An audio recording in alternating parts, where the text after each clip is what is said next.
Assalamualaikum warahmatullahi wabarakatuh. Perkenalkan saya Anjarwati, S1 Keperawatan 5B. Di sini saya akan melakukan video presentasi terapi modalitas. Apa sih terapi modalitas itu? Terapi modalitas adalah istilah yang merujuk pada berbagai jenis terapi atau pendekatan terapeutik yang berbeda yang digunakan dalam bidang kesehatan mental dan rehabilitasi. Pentingnya beragam modalitas terapi adalah karena setiap individu memiliki pengalaman dan kebutuhan yang berbeda dalam menghadapi masalah kesehatan mental mereka. Lalu ada terapi kognitif.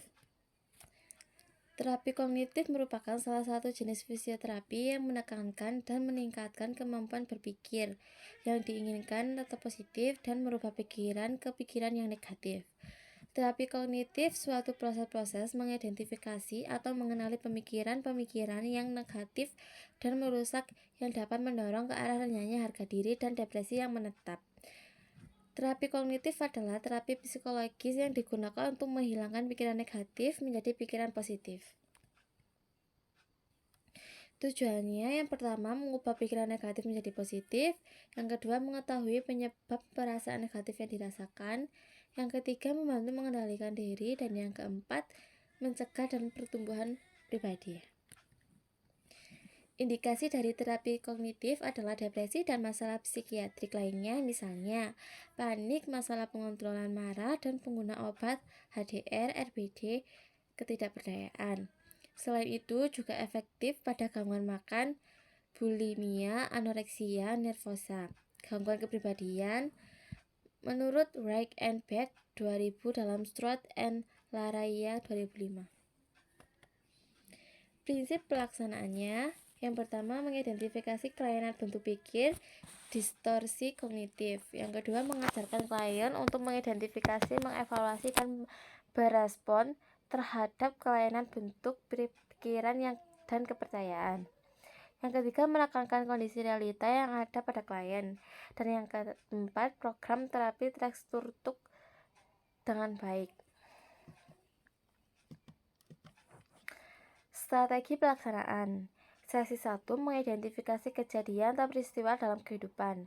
Sesi 2 mengidentifikasi pikiran otomatis negatif terhadap kejadian atau peristiwa dalam kehidupan.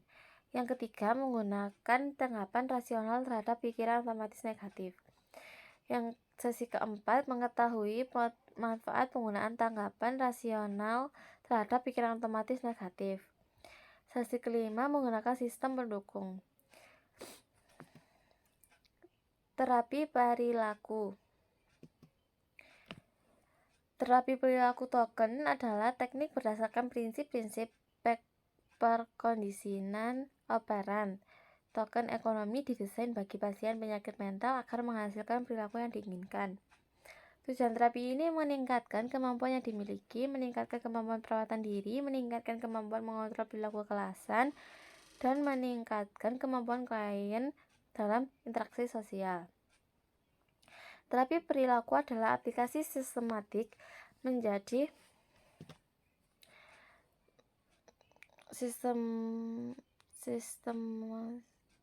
sistematik mengenai prinsip-prinsip bahwa memodifikasi masalah.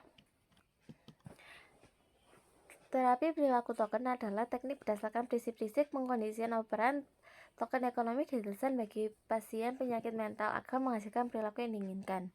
Tujuan terapi ini meningkatkan kemampuan yang dimiliki, meningkatkan kemampuan perawatan diri, meningkatkan kemampuan mengontrol perilaku kekerasan, dan meningkatkan kemampuan klien dalam interaksi sosial. Terapi perilaku adalah aplikasi sistematis mengenai prinsip-prinsip dan pembelajaran untuk memodifikasi masalah-masalah. Indikasinya skizofrenia dengan masalah defisit perawatan diri, perilaku kekerasan, isolasi sosial, halusinasi, dan depresi dengan gejala HDR atau ADR. Proses pelaksanaan terapi perilaku token ekonomi terdiri dari 4 sesi. Sesi pertama mengadakan kontak melatih kemampuan klien ke-1.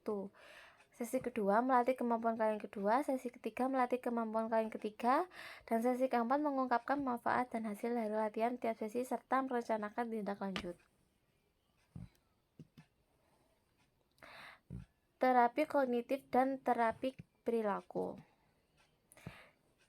Definisinya, CBT merupakan terapi gabungan dari beberapa intervensi yang dirancang untuk mengubah cara berpikir dan memahami situasi dan perilaku sehingga mengurangi frekuensi reaksi negatif dan emosi yang mengganggu.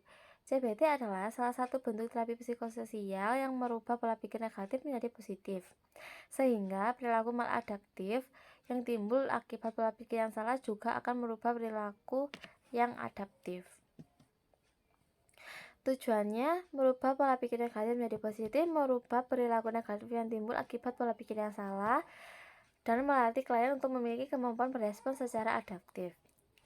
Untuk indikasinya, dengan pasiennya depresi, ansietas, panik, agorafobia, sosial fobia, bulimia, obsesif, kompulsif disorder, PTSD, psikososis, marah, distress HIV, masalah keluarga, kelainan fungsi seksual, dan kerusakan personality. Fisioterapi. Sesi pertama mengidentifikasi peristiwa yang tidak menyenangkan, mengidentifikasi pikiran otomatis negatif, mengidentifikasi perilaku negatif, melawan pikiran negatif, dan merubah perilaku negatif. Sesi kedua melawan pikiran otomatis negatif kedua dan mengubah perilaku negatif kedua. Sesi ketiga memanfaatkan sistem mendukung. Sesi keempat mengevaluasi manfaat melawan pikiran otomatis negatif dan mengubah perilaku negatif. Untuk dokumentasinya, daftar peristiwa yang tidak menyenangkan, daftar pikiran otomatis negatif yang muncul, daftar perilaku negatif dan cara melawan pikiran negatif. Logoterapi.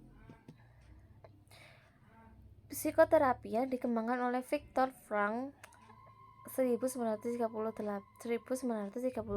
Menurut Bastaman 2007, logoterapi berasal dari bahasa Yunani logos yang berarti makna atau meaning dan juga rohani spirituality, sedangkan terapi adalah penyembuhan pengobatan. Logoterapi berfokus pada pencarian makna dalam kehidupan sebagai faktor sentral dalam kesejahteraan manusia.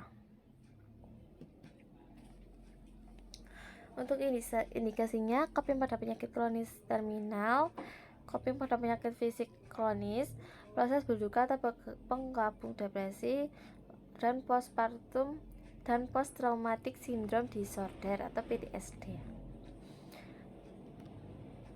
Tujuan membangkitkan kemauan untuk bermakna dalam diri individu, membantu menemukan makna hidupnya saat mengalami kesukaran, menggunakan kejanggalan dan penderitaannya sehari-hari sebagai alat untuk menemukan tujuan hidupnya.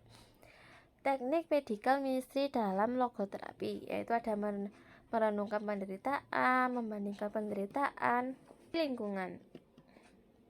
Terapi lingkungan adalah jenis terapi yang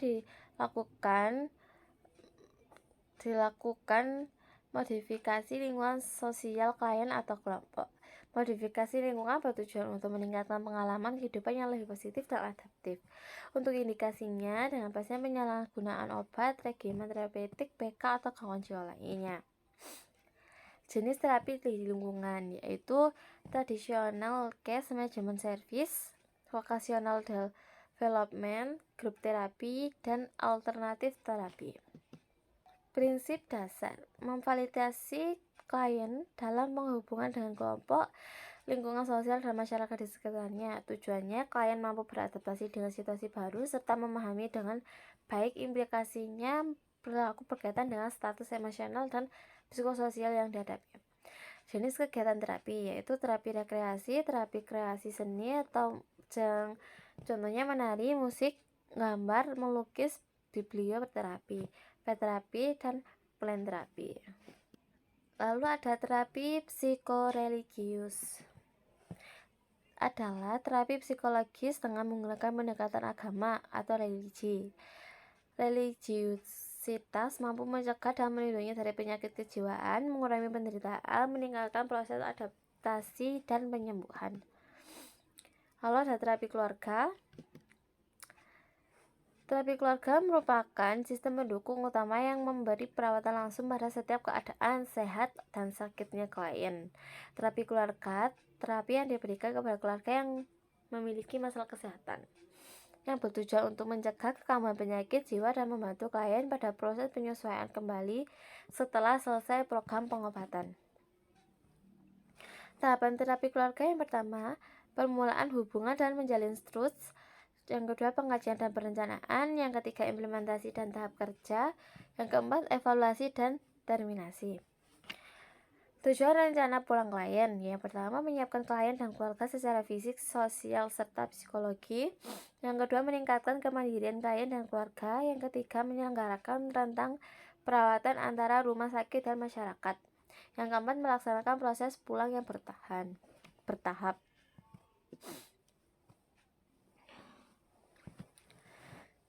Terapi individu. Terapi individual, terapi yang dilakukan dengan menjalin hubungan terstruktur antara perawat dengan klien untuk mengubah perilaku klien, yang bertujuan untuk mengembangkan kemampuan klien dalam menyelesaikan konflik, merendahkan penderitaan emosional, dan klien dapat memenuhi kebutuhan dirinya. Untuk prosesnya melalui 3 fase, yaitu orientasi, kerja, dan terminasi. Fase orientasi sendiri yaitu perawat membangun hubungan saling percaya dengan klien, melakukan perkajian data dan mengidentifikasi masalah keperawatannya, dan perawat dan klien merumuskan tujuan dan menentukan aktivitas yang akan dilakukan sepanjang terapi atau intervensi.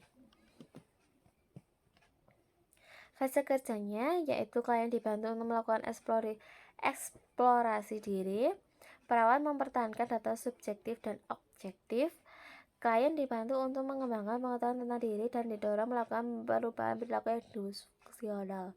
Fase terminasi yaitu fase yang dilakukan setelah perawat dan klien menyepakati masalah keperawatan telah teratasi atau mereda dan lebih terkendali.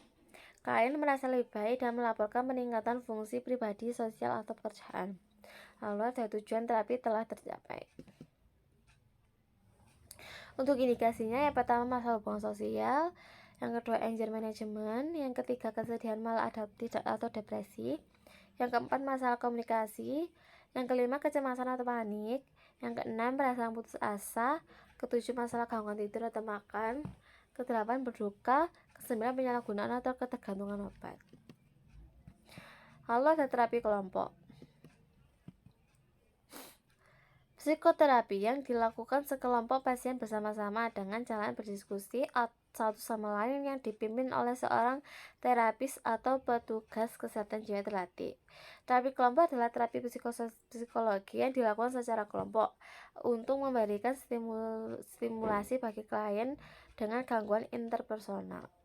Sekian presentasi dari saya. Terima kasih sudah menonton dan mendengarkan. Saya akhiri. Wassalamualaikum warahmatullahi wabarakatuh.